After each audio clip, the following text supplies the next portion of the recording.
یه سلام بچه ها، اومدیم با کالاف رویال تا بریم با سرتون ویدیو بگیریم. اینمی که اینجا میزنم یه دونه گان دارم با اینجا وسط های بازیه. خب خیلی بسیار برمیگرده گوشی حساب خوب شد. خب بریم اینجا گان چی هست بریم انمیو دیدم الان منم بزنمش.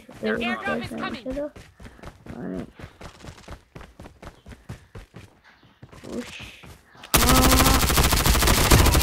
من بگ چی نگم اون که کشته دوستم در اونجا ویدیو میگیره.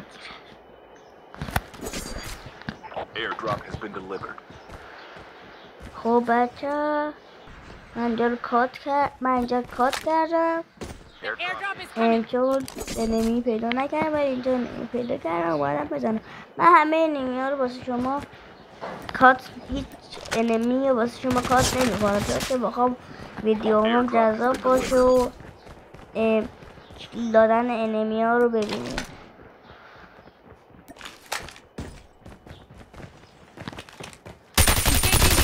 و تا لایک و ویو و سابسکرایبر بیشتری به دست بیارم. ولی من فعلا یه دونه ویدیوم لایک داره، 2 تاشون لایک داره، یه دونه‌ش هم کامنت داره و یه دونه هم سابسکرایبر داره. اونم فقط دوستم کرد، به جز اون فقط یکیشو یه غریبه کرد. لطفا لایک و سابسکرایبرتون نره.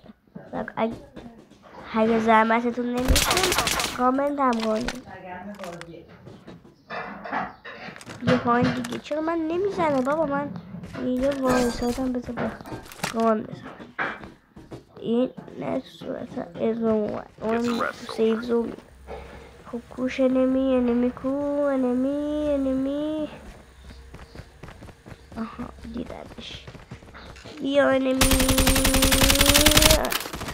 وای این وول داره مهم نی پیدا کنم. چیکار میکنم؟ به چی نگاه میکنم؟ چرا من نمیدنم بات فکر کنم؟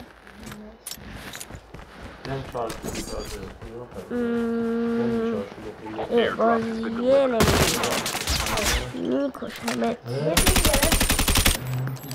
این بات نیستا، این فکر نکنم بات نیستا. باید بزنم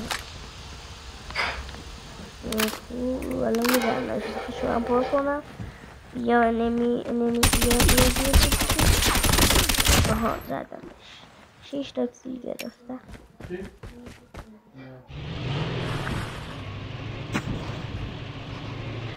اینجا کات کردم انمی نبود اومدم یارم ایجاد بدم.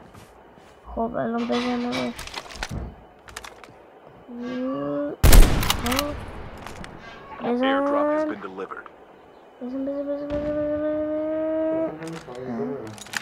بزنم ای بابا چطوری منو زد؟ من شما رو رد شما لایک و سابسکرایب نکنید.